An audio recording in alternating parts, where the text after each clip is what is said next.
So the final talk of the session is Elsa Mel-Lecotte from CNRS, who is going to give an introduction to the physics of molten salt fast reactors. Thank you.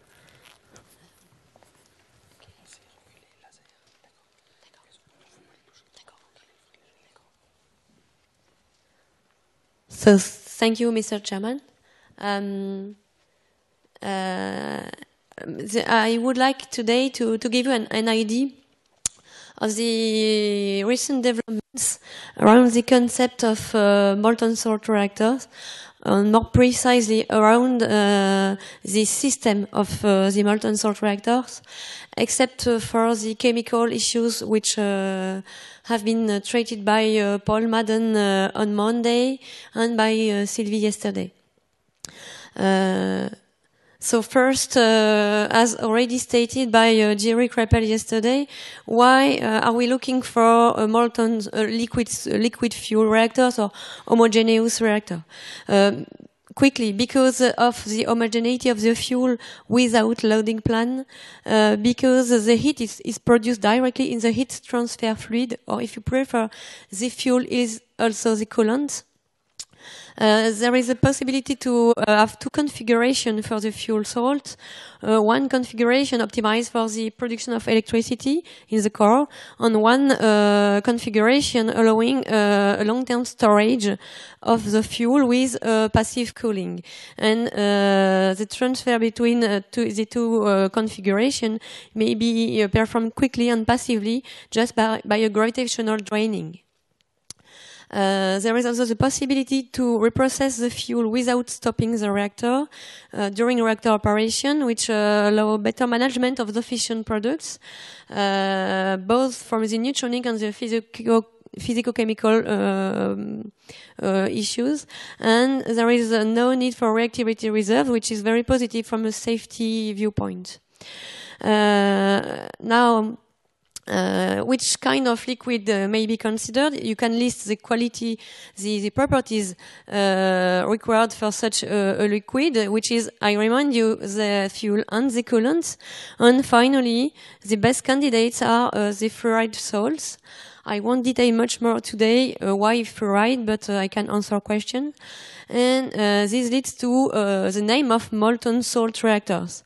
And when looking at fluoride lithium, we can notice that due to neutronic properties of fluorine and somehow lithium too, inelastic scattering, these reactors are not really favorable for the uranium-plutonium fuel cycle, but is very favorable for the thorium-uranium-233 fuel cycle. And as mentioned in the last question by Mr. Grenesh, the thorium is better for breeding with a fast spectrum, but not that fast, not as in a in a solid fuel fast reactor. And on the other side, our first ideas were in the other side. We first considered the thorium fuel cycle, and we realized that there is hard gamma emitters due to uranium-233, and avoiding the fuel fabrication will be a good idea to use the thorium fuel cycle. And in the molten salt reactor, you don't need to fabricate the fuel at each loading. And finally, we arrive to the topic of this talk, the molten salt fast reactor, which is a molten salt reactor. The liquid is the coolant. It's based on the thorium fuel cycle, and compared to other historical concept, MSR concept, there is no moderator in the core. You have a display of such a reactor just to explain how it works. In green, you have the fuel cycle entering the core at the bottom. It heats up in the reactor due to nuclear reactions, and as you see, there is no solid matter inside the core in the high flux, in the high active area. And this leads to a fast neutron spectrum. Just to explain how we arrive to such a reactor, a fast reactor, we take the MSR studies, historical studies, and we try to fulfill with such a reactor the generation flow criteria. I list some of the criteria just to give an example. In terms of safety, to have a negative feedback coefficient to ensure at least the intrinsic stability of the reactor during operation. In terms of sustainability, you can also see that on the reliability issue and reduce irradiation damages in the core. In terms of deployment, to ensure good breeding of the fuel and a reduced initial fissile inventory. And finally, we arrive on the concept of, which was called before a thorium, non-moderated thorium molten salt reactor, and called by the policy group of the GIF molten salt fast reactor, with all feedback thermal coefficient really negative, no solid material in the core, and this leads to a reduction of the waste production of irradiated structural elements and less core maintenance operations. And there is also a lot of advantages due to the fast neutron spectrum, and I present here the spectrum in green of the MSFR compared, as Konstantin presented just before, to the spectrum in red of a sodium fast reactor and in blue to a thermal spectrum of PWR.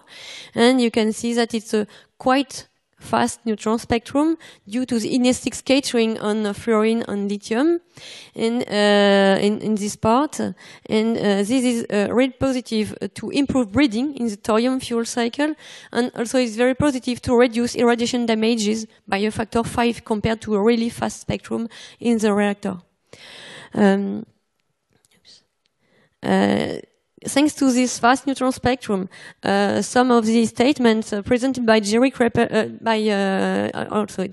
yesterday and Jan Ulier are modified. The capture cross sections are very low in such a reactor, and we are not very dependent on the reprocessing. I will mention later on. And we do not the protactinium extraction and storage. It is not required to access breeding. The group breeding of the fissile matter and a possibility to burn actinides in such a reactor, for example, as initial fissile matter.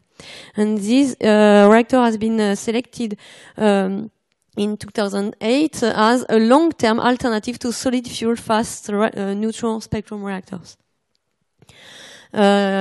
Some more detailed information on the MSFR regarding just reactor physics, let's say. It's a 3 gigawatt thermal reactor. I don't mention the initial matter, but only around 3 tons of fissile matter is required per gigawatt electric, which is very low. And the feedback coefficients are negative, minus 5 ppm per degree. It's a small reactor, as you see. The core dimensions are around 2.3 meter times 2.3 meter. It's a compact reactor, and I display another view of such a reactor just to remind you that such a reactor is not it is a paper reactor. It's relying mainly on calculations, and if such a reactor is built one day, it won't look either as I presented before or either neither as like that. It will be completely different. It's very important to keep in mind. And in this view, you have also the fluid, the fuel salt in green. In red, you have a fertile blanket containing thorium to improve breeding. And finally, the fuel is going in pumps, heat exchangers to be cooled down, and re-enters the core after around 4 seconds. It's quite quick. There are optimization studies based on the choice of initial fissile matter, the fuel composition, and optimization of the fissile inventory by increasing the specific power, the power density, if you prefer. And increasing the power density is possible in a liquid fuel reactor since there is no matter in the active area, so you can achieve a high power density in the reactor. The only limits being the structural materials around the core, the damages to the materials, and the heat extraction. You have to ensure heat extraction. We also look at the deployment capacities, heat exchanges, reprocessing, etc. I will illustrate some of the studies we performed just to make this reactor more concrete. Before, I will remind you that fourth generation reactor are asked to be breeder reactor, and when you mention breeding, this means that you have to reprocess the fuel to extract the fissile matter produced in the reactor. It's mainly that which leads to mandatory reprocessing for generation 4 reactor, and in the MSFR, such a reprocessing is foreseen and it is maybe in the mine directly linked to the reactor because it's the reprocessing is performed during reactor operation with two parts: a chemical processing with a function of some liters, some 10 liters of fuel each day, and physical reprocessing by bubble injection in the core, as displayed here, and this bubble will extract the non-soluble fission products in the core, metals and gases fission products. I display another view of the reprocessing, but I will not explain this longer since Sylvie explained that very well yesterday. Just to remind you that the uranium, protactinium, neptunium and plutonium americium, curium elements are extracted in a group all together, and in our neutronic simulation are considered to be immediately reinjected in the core, which is the worst case for breeding. And in a way, the idea is to directly reinject all these elements, immediately or not, this has to be studied, in the core without separation. We don't need protactinium storage, and we don't need waiting for its decay out of the core. The conclusion of the studies on the reprocessing shows that due to the fast neutron spectrum, the reprocessing is not mandatory for from the reactor physics point of view. The reactor may be operating during years without reprocessing and without any problem on the breeding or on the safety coefficients. And the reprocessing is mandatory to keep the chemical properties of the fuel. And thus it's possible to drive neutronic and chemical studies in parallel, and the link is not that strong. But yes, there is many expertise fields required for such a reactor: reactor physics, chemistry, safety, materials, design, and we need collaborations to work on such a system. And the collaborations are at different levels. On the world level, in the steering committee, MSR steering committee, in the Generation 4 International Forum, without any financial support, but with very intensive exchanges with our colleague. In Europe, with a collaborative project, EVOL, I will say some words just after in the next slide, which is a collaborative Euratom-Rosatom project, and an annex inserted in the Strategic Research and Innovation Agenda of SNETP and the MSR, and nationally with our ground support from CNRS, and for me, more precisely, the IN2P3 Institute, and interdisciplinary programs, very important to have a French community for us on this topic. And very recently, a structuring project called Combustible liquide pour une énergie future, Liquid Fuel for Future Energy, in Grenoble Institute of Technology. The idea of the EVOL European project, EVOL stands for Evaluation of Viability of Liquid Fuel Fast Reactor, is to propose by the end of the current year a design of the MSFR and some recommendation for a demonstrator with the topics listed here and 3 work packages. I'm in charge of the work package 2, design and safety, and also a work on fuel cell chemistry and reprocessing and unstructured materials, with 12 European partners listed here, 2 observers, Politecnico di Milano and Paul Scherrer Institute, since last year. And this project is coupled to the Mars minor actinides recycling in molten salt project of Rosatom. And we are really working together on writing deliverables together with our Russian colleagues. Just to illustrate what was doing in WP2 in EVOL, there was a neutronic benchmark, and I will present you some calculation performed at CNRS with tools developed in CNRS with a Monte Carlo evolutive tool with neutronics, MCNP, and material evolution and a material evolution code. We have chosen to work on 2 simple fuel composition, uranium-233 or transuranic element started MSFR. And we finally obtained from static calculation very good agreement between the partners, between the simulation tools, and mainly a high impact of the nuclear database, shown here on a good agreement between the different tools for the same database, UNDF-B6, and discrepancies due to the database, as you can observe here, for beginning of life calculations. And concerning and also confirmation that the feedback coefficients are all negative, whatever you choose as simulation tool or database, and this is very important. And we perform evolution calculations with, again, a very good agreement between the different partners and the different evolution tools, which is quite more complicated than neutronic tools. And here also, high impact of the nuclear database. We also perform studies for the initial fissile matter, since uranium-233 does not exist on Earth, as for plutonium-9, I remind you. We study the possibility to start this reactor with uranium-233 produced in other reactors, or as a mixed thorium-plutonium reactor in a solid fuel reactor, or with enriched uranium, but we required an enrichment higher than 20%, so it's not satisfying from proliferation issues.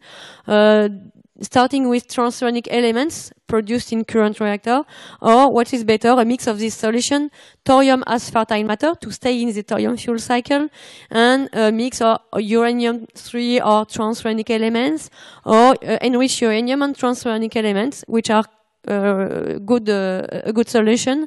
And a deliverable is currently being writing in EVOL to precise this solution officially. There is also very recently thermal hydraulic studies, and right now a tool for steady state study of neutronic thermal hydraulics dedicated to liquid fuel reactor, with a coupling of the neutronic tool MCNP with CFD calculation performed with OpenFOAM, and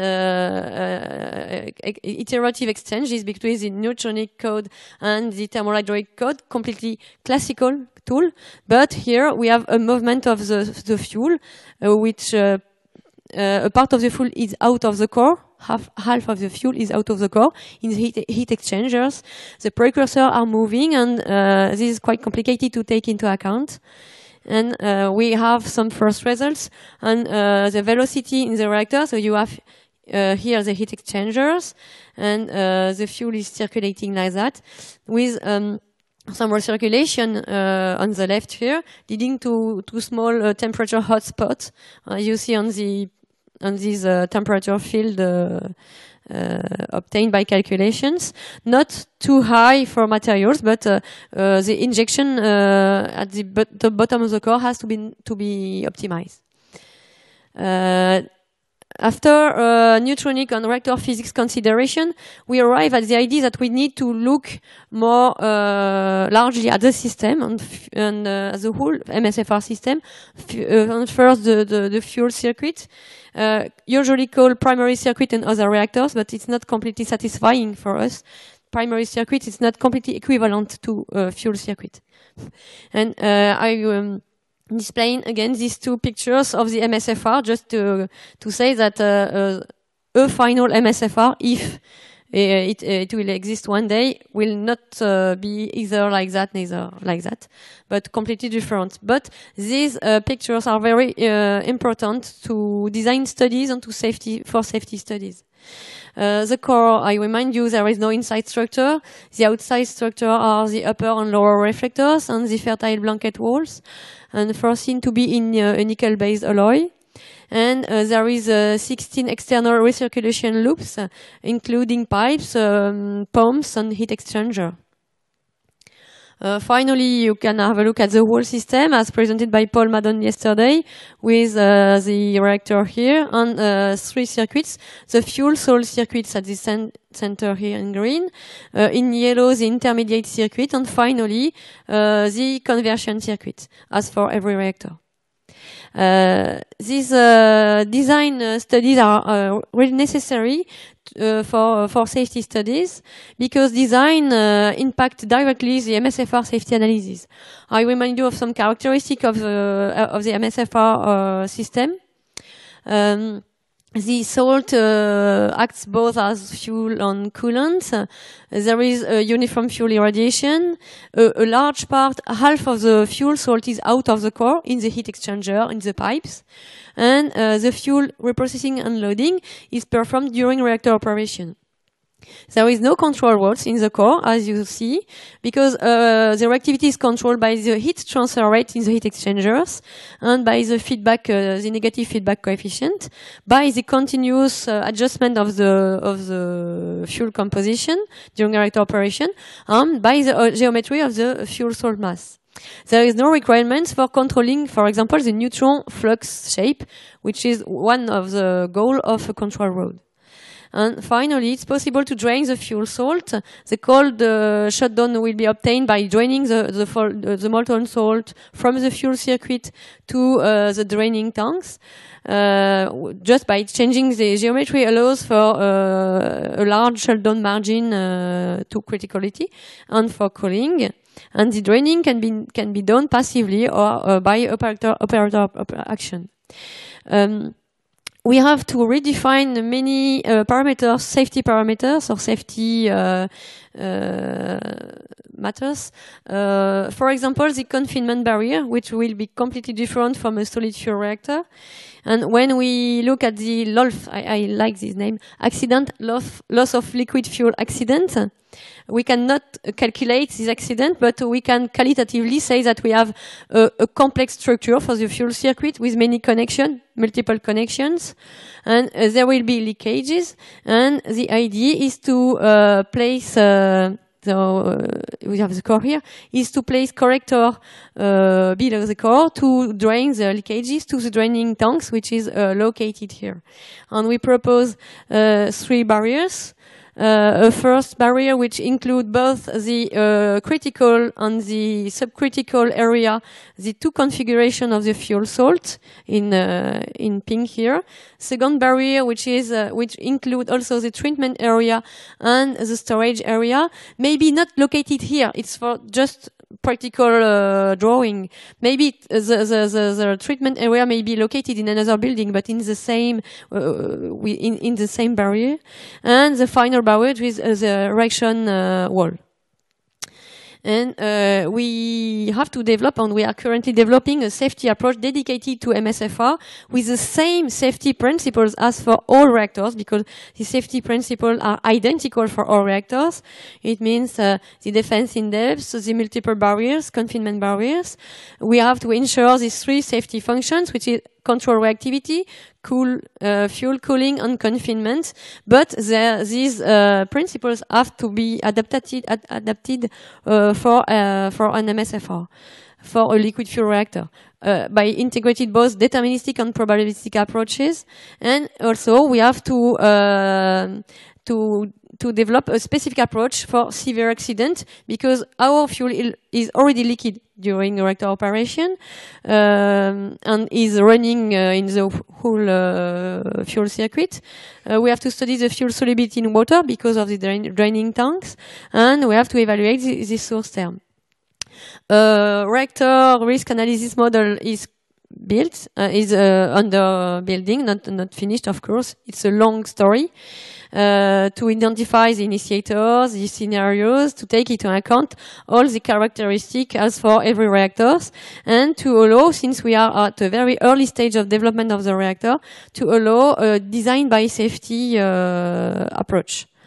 And okay, so I will quickly. I won't detail, but I try to illustrate this approach with the different steps of safety analysis: initiators, dangerous phenomena, the reactor response, and finally the consequences, and a return on the reactor on what can be modified, optimized. And for example, for a loss of heat sink, you don't cool the fuel circuit anymore. We can show that the different transients will depend on the initial failure. And typically, the chain reaction will stop due to the negative feedback coefficients, and there will be an increase of the fuel salt temperature due to residual heat. You have the calculation of the residual heat in the reactor, taking into account the reprocessing during reactor operation, and you have a temperature increase, which is completely different by taking different inertia of the cooling system, a technologic parameter. And finally, the risks identified are a continuous heating due to the physics, and the increase of temperature may be impacted by the technology, the pump inertia. Of course, we have to perform quantitative calculations, probability and severity of each accident, but this is very difficult at the current preliminary design stage of the reactor. We can have an idea of protection, draining of the fuel salt, maybe thermal protection on the walls. And just to finish, just to finish on the demonstration and demonstrator for such a reactor, there is many stages of demonstration required for such a reactor. On the size of the facility, small size, lab size, medium size to full size experiment, and the levels of radioactivity in such facilities, from the inactive salt to a low activity salt, and finally high activity facility. When you consider medium size and inactive sibilant salt, we have the fair loop with a fly neck salt, which is currently being built in LPSC to test the bubbling extraction, and also the draining of the salt with a cold plug. And when you consider a full-size experiment, the final step, the final stage of demonstration, here you can imagine a power demonstrator of the MSFR. I displayed such a possibility here, with power reduced by a factor 30 and volume reduced by a factor 10. It's a 2 cubic meter of fuel salt, but with all characteristic of fuel salt circulation, speed in the velocity in the heat exchanger, and so on, completely characteristic of the final reactor, of the final MSFR. And finally, to conclude, okay, on the perspective maybe, well, we have, the EVOL project is currently at its end, and we have some ideas of what can be demonstrated, what has to be done now.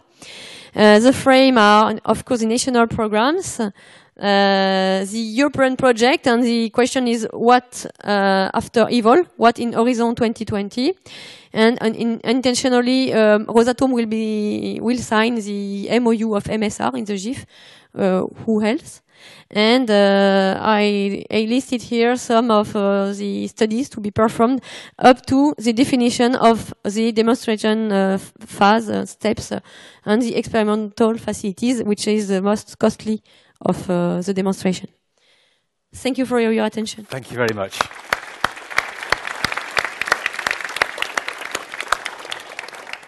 Are there any questions for Elsa? Yes, a lot. I have two short questions. First, what alloy are you considering for the reactor? It's a nickel-based alloy. Not completely under development with Aubert & Duval, but we have performed calculations. There is test, but no right now no irradiation test in high temperature on such a reactor. The Russian colleagues performed some tests in their loop of the alloy, which is very positive, and but there is much improvement required. Thank you. And the second question, do you have an idea, even a slight idea, of at what time, if everything goes well in the best world, when the demonstrator could be built or started to be built? It's a question of money, let's say, on people. If the next French demonstrator is NMSR, some 10 years, 20 years, something like that. There is a demonstration of the material demonstration is quite long to be performed.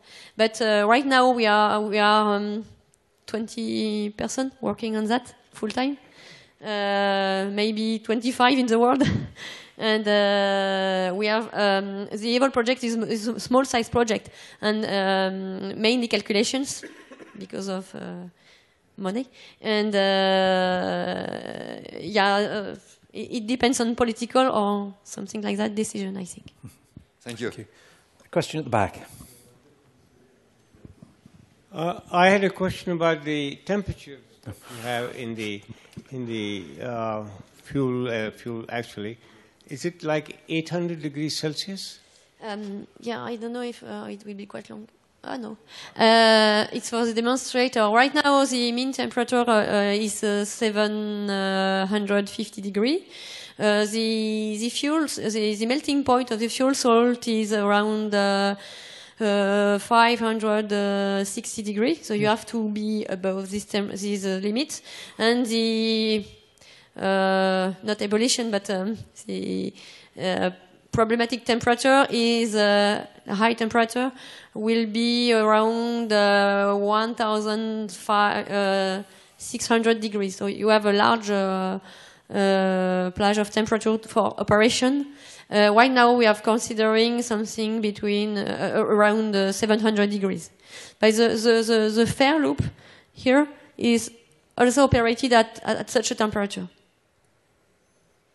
Okay. So you are close to the temperatures of release of fission products.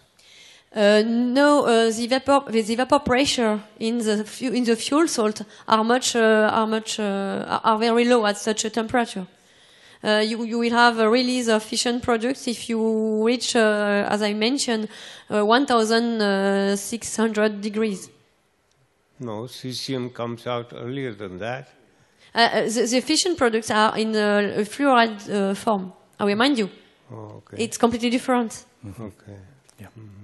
So is 1,600 the boiling temperature of the fluid then? Sorry? Is 1,600 the boiling temperature of the fluid? Boiling is completely heretic from a physico-chemical point of view, if I understand well. You will first, because you have, it's not a simple liquid. So you will first have some of the elements which will be in vapor state before boiling. Boiling is above this temperature. Yeah. Is it sealed, or is the system sealed, or what happens then? You're in trouble. There is a gas extraction, gas treatment foreseen during a normal reactor operation. And the idea is to see what happens in case of accident, of course, because of the different vapors that can be emitted. But I think there will come in first time in the expansion tank. There is an expansion overflow tank, because when you modify the temperature, you modify the volume of your fuel salt. This vapor will come in this expansion tank, and of course the safety studies has to be performed on the core, on in all the reprocessing units. Right, thank you. Okay, I think we'll close the session there in the interest of time, and I'd like to say thank you to all of the speakers for a fascinating morning. Thank you.